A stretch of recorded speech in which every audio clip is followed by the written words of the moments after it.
Alright, so this morning we are going to make my kids and husband, he gets to eat it too, a berry ricotta cake with a lemon glaze. Okay, and so a couple of the ingredients we changed down to no sugar, low fat, because we're trying to be a little bit more healthy. So it actually calls to make it in their deep dish baker, their deep dish covered baker. I don't actually have that yet. So I am using my rectangular baker. You can buy them separately or as a set. I bought them as a set because I knew I would bake a lot. So this is their stoneware. I know my lemon tart video, I couldn't for the life of me remember the word. It's stoneware. So anyway, this is their medium size. So instead of going up in their deep dish baker, this will actually go a little bit wider, which is fine. There's not really a difference. It might make a little bit of a difference in cooking time, so just keep checking to make sure your cake is done, which you have to do anyway, so no biggie. So we already have it sprayed and ready to go with our kitchen spritzer. And we have our oven preheated to 350. Always good to do that stuff first.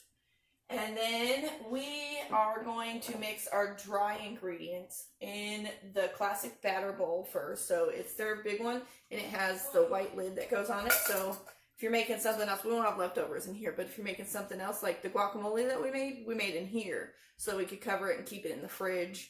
And that recipe, I'm not sure how many days ago that was now, but we were eating it again last night and it still hadn't turned brown. So that was a really good recipe, by the way. Not really their recipe, it was kind of mine, but we put enough juice and stuff in it to keep the guac from browning. When it turns brown, it's not bad, it's just not pretty. So we're going to go ahead and mix our dry ingredients. So we have, I'm going to remember how much we put in here. So 1.5 cups of flour, and these are the easy read measuring cups. I only have one set currently. I just placed an order a few weeks, or like a week ago now. I can't remember, but I'm pretty sure I bought more of these because I need more of these. I know I bought more of my adjustable measuring spoons. Anyway, so I cook enough that I need more of these. Okay, so that's our flour, and you want to make sure it's broken up. You can also use a sifter. They have a nice sifter you can use. I don't currently have it. I have a different sifter at the moment because I just started buying their stuff and loved it, and now I keep buying their stuff.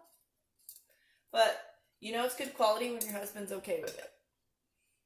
So now we need a teaspoon of baking powder. So this is where we're going to use our adjustable measuring spoon. So this one is the smaller one, so it's the teaspoon. So we're going to do a teaspoon of baking powder. Now the baking powder has a lip in it. It's so that you can easily wipe off the top so it's not a heaping spoon. So what I like to use it for is I like to push it back a little to make sure it went all the way on the back of the spoon. And then you just wipe it forward and see, it's perfectly scooped level. So we need a teaspoon of baking powder. And we need a teaspoon of baking soda. So same thing actually with the baking soda. They also have the lip in here so that you can do the exact same thing. So again, I heap it and then I push it back to make sure it goes all the way back. And then I scrape it forward and we have a level scoop. So isn't that nice of those companies to make sure we have lips to level off? If you're using something like flour bags obviously don't come with that. Just use the back of a knife, just a butter knife, but the back, not the front, because that's curved. Or the top because that's curved, and then no, you want flat. So the back of your knife works too. Okay, so now we need a 1/4 teaspoon of salt. So we're gonna move our little level thing up to a 1/4 teaspoon.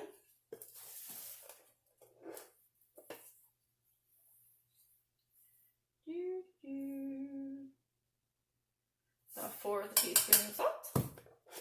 And that is it for our dry ingredients. So I'm going to move these out of our way. And we're going to give this a quick stir. You want to make sure you fully incorporate the baking powder and baking soda, because trust me, you don't want to eat a chunk of those. That's really gross. You don't really want to eat a chunk of dry flour either, which is why you have to mix really well in making like a white gravy for biscuits and gravy. And you have to cook it, but you really don't want a chunk of those. Okay, so that's mixed. So now, in our KitchenAid here, we're going to do our wet ingredients. And so our wet ingredients are a half a cup of maple syrup. I thought that was an interesting ingredient in here. I don't think I've ever made a cake with maple syrup before, but it makes sense. It's flavorful, and it's sweet, and it's sugar. Although this particular maple syrup is actually sugar-free, but you can use regular maple syrup. You don't have to do sugar-free just because I did. Okay, so that is the maple syrup. And so now we want a cup of whole ricotta milk. So this is their mini measure-all cup. They have 3 sizes. There's a petite, a mini, and their regular. So this mini goes up to a cup. So we got a cup of ricotta here. And if you see, I actually heaped it just a touch because I don't know if you can see, but we have little holes a little bit. So as I put ingredients like this in, I put a little bit at a time and I squish it down as much as possible, but you're still going to have those little spots everywhere. So I just went a little bit over to make up for that. And then what I love about this is that you just, whoop, there it went. Ding, there it went. So, okay, so now we need 1/4 teaspoon of vanilla extract. Full disclosure, when they say things like that, I tend to put 1 to 2 teaspoons in because I love vanilla extract. But we're baking, and baking is actually a science, so we need to kind of keep it, I need to kind of chill on the extra wet ingredients. But if you ever find that you made a batter a little too wet and you know that it's supposed to be a little bit drier, just add a little bit of flour, no big deal. So I actually use a Mexican vanilla. It is the best. My sister-in-law brought me one from Mexico when she went down there for a missionary trip, and she brought me one back as a gift, and I have been addicted ever since. And since I live in Texas, I'm close enough to the border that this is actually really easy to get. So I get it from the nice couple down the street who runs a farmer's market. That's where I get a lot of vegetables too. It's, you know, farmer's market. But that's also where I get these. And she makes the best tamales. Not that you guys actually know her, unless some of my friends and family that live here are watching the video. Then you might know her. But amazing tamales. No joke. Okay, so we need 1/4 teaspoon. There we go.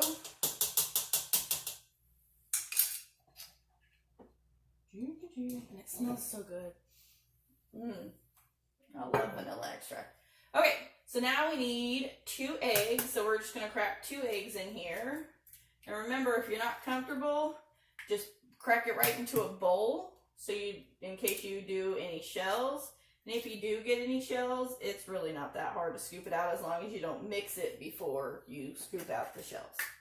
No shells that time. Karma bit me in the butt last time and I got shells. Not this time. Woo-hoo. Okay, so we're going to give our wet ingredients here a mix. I'm going to move it forward for you. So we're just going to mix up our wet ingredients and make sure that the eggs are fully incorporated. I'll move this a bit out of the way. Okay.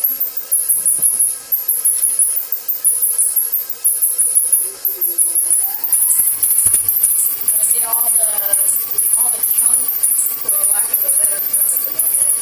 They're little chunks. You know, like when you're making a pancake batter, you want to leave those chunks in the pancake batter, little chunks, those are great in pancakes, but we're whipping those out for the cake. It's the ricotta that's staying in little balls.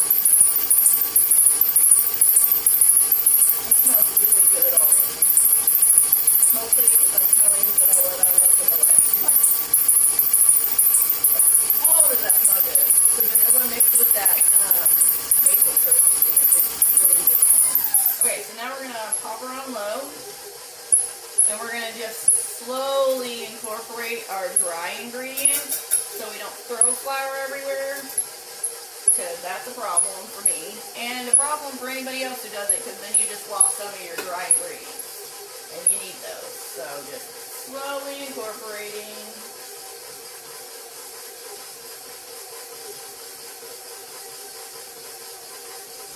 And this really doesn't take that long. It's taken me longer because I'm talking and doing a video, but if I were doing this without it being a video, this recipe might take me like 5 minutes to whip up. That's it. We gotta break up that last part that got stuck in the bottom. And get it in there. There we go. Look, I'm almost there. Perfect. We're gonna move this over here out of our way. Stop it for a second and wipe the flour off the top of the paddle that got stuck. And this is a cake batter, so you really don't have to use your KitchenAid. I just really like using the KitchenAid. But since it's a wet batter, it's really easy to hand mix. If it wasn't a wetter batter, so like a cookie can be harder to mix by hand. But this is pretty easy to mix. Still got some flour stuck. Hello. Alright. One more whip real quick. And we're done. So, what we're going to do now, because this is a raspberry ricotta cake, I am going to scraper this stuff off first, because we want all the batter, right? It's sticking to my rubber scraper. And remember, it's a rubber scraper, not a spatula.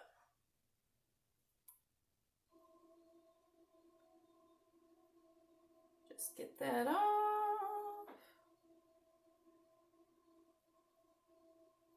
All right. And this is actually a little bit of a thicker cake batter. When you make cakes, like if you make a cake from a box, it's going to pour. This is not going to pour. This is in between like a cookie and a cake pour. Okay.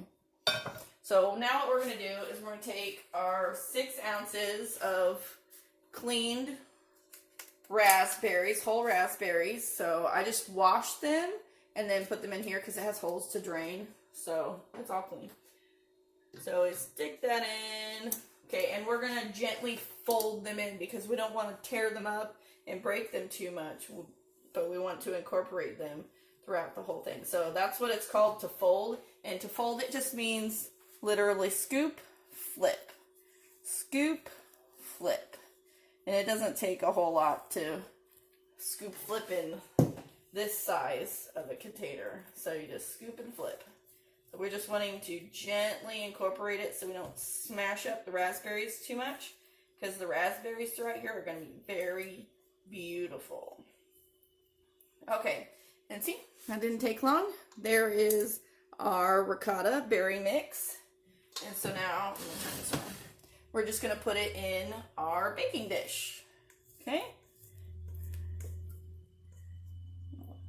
Right in the center. Because see, like if it was a cake mix, it would be just pouring out. But this is more like a breakfast cake because, you know, it's supposed to be for breakfast. So if you make like a coffee cake is thicker like this too. Unless you turn a boxed cake into a coffee cake. I've actually seen that happen. I've seen people do that. So, okay, so I grew up on a children's ranch, and so I had multiple different house moms. But a house mom just means a couple who lived in the house with several kids. There were 6 girls, 6 boys all the time. We had separate wings, like a mansion-sized house. But anyway, so one of my house moms, I went through a few of them, but one of my house moms would take a yellow cake mix, and she'd have us make the cake, and then we'd pour half the batter in, and then we'd sprinkle with cinnamon sugar, and then we'd pour the other half of the batter in, and she called that a coffee cake. So I don't know what it was about cinnamon sugar, but apparently that's what made it into a breakfast cake instead of cake. But, you know, as kids, we were like, I'm okay with eating cake for breakfast. Okay, so that's really basically what a breakfast cake is anyway. It's just a cake. Just breakfast cakes should have a little bit more healthy stuff in it. Okay, so we're just spreading it around so it's spread evenly, and of course we're going to have some left on our scraper here. So you just scrape that off so we don't miss any, and just pop it right in.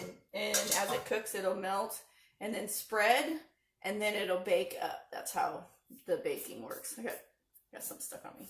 But that's what we have an apron for, right? Okay, so we're going to stick this in the oven for 45 to 50 minutes. I'm going to pop her in. And since it's bigger size-wise rather than taller, we're going to go ahead and go with 40 minutes to start.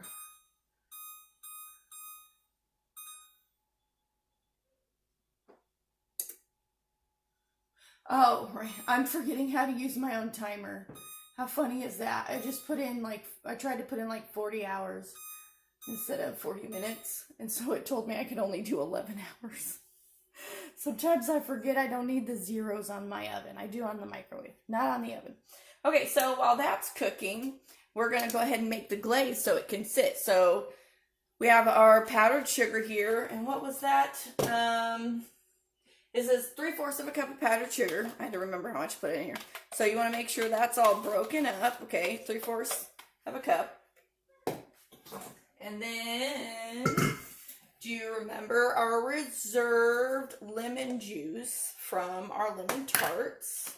So we need a tablespoon. So I actually put the zest right in there because yum. So we're going to use our bowl. Oh, and this is called the silicone prep bowl. So this is one of the smaller ones. And I love that these bowls actually have lids to go with them. So, oh my gosh, that was an exact tablespoon. How cool is that? So I'm just going to scrape the rest of this zest in here. We're going to have some really good icing going on. Okay. Set that to the side, and you're just going to whisk it together.